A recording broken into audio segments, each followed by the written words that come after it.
मोठं होऊन तुला काय बनायचंय असं मुलांना विचारलं तर ते नक्कीच सांगतील डॉक्टर, इंजिनियर किंवा पोलीस वगैरे.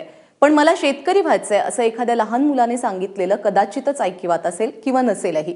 म्हणजेच मोठं होऊन शेती करावी असं फारसं कुणालाच वाटत नाही. पण सिंधुदुर्गातली एक मुलगी याला अपवाद आहे. मोठी होऊन ही मुलगी इंजिनियर झाली खरी, पण ती रमली आहे शेतीतच. कोण आहे ही मुलगी आपणही पाहूयात.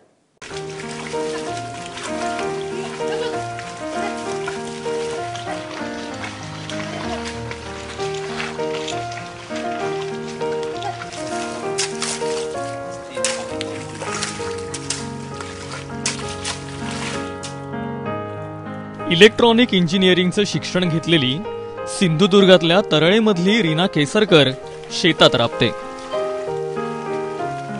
आई आणि बहिणीसोबत रीना पेरणीची कामं करते. जोत धरणे, शेतीत चिखल करणे अशी सगळी पुरुषी समजली जाणारी शेतीची कामं रीना आवडीने करते. इंजिनिअरिंग पूर्ण झाल्यानंतर नोकरी शोधण्यापेक्षा रीना शेतात रमली आहे. मी या क्षेत्रात आले त्याचं कारण म्हणजे दरवर्षी आम्हाला कोणतंही काम करावं लागायचं नाही, परंतु माझे बाबा एक वर्ष आजारी असल्यामुळे आम्हाला त्या क्षेत्रामध्ये तसा भाग घ्यावा लागला. आणि दरवर्षी मी जे मला जसं होईल, म्हणजे बाबांना जर काम असेल तर बाबाच धरतात, नाहीतर मला धरायला लावतात किंवा माझ्या भावाला धरायला लावतात. इंजिनियर झालेली मुलं पुढे MBA वगैरे करण्याच्या विचारात असतात, पण रीनानं शेतीचाच ध्यास घेतलाय.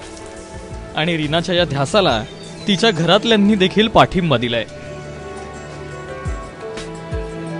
वयाने जरी मी मोठी असली तरी कामाच्या बाबतीत ती खूप हुशार आणि चिकाटी तिच्याकडे खूप आहे.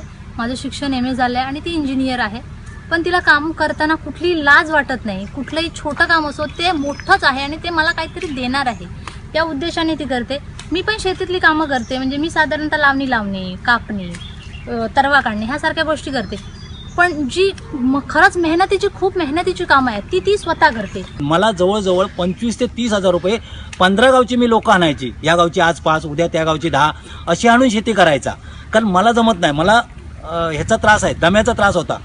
तो आत्ता थोडा मुलीने त्रास कमी केल्यामुळे तो आता बरा आहे. आणि तिन्ही माझी मुलं अशी राबतात.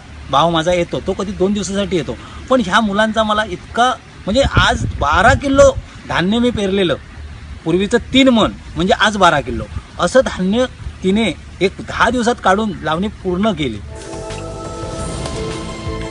हल्लीची तरुण पिढी शेतीकडे फारशी फिरकत नाही अशी ओरड अनेक जण करतात. मात्र त्या सगळ्यांना रीना केसरकर हे एक खणखणीत उत्तर आहे. सदाशिव लाड, ABP माझा, सिंधुदुर्ग.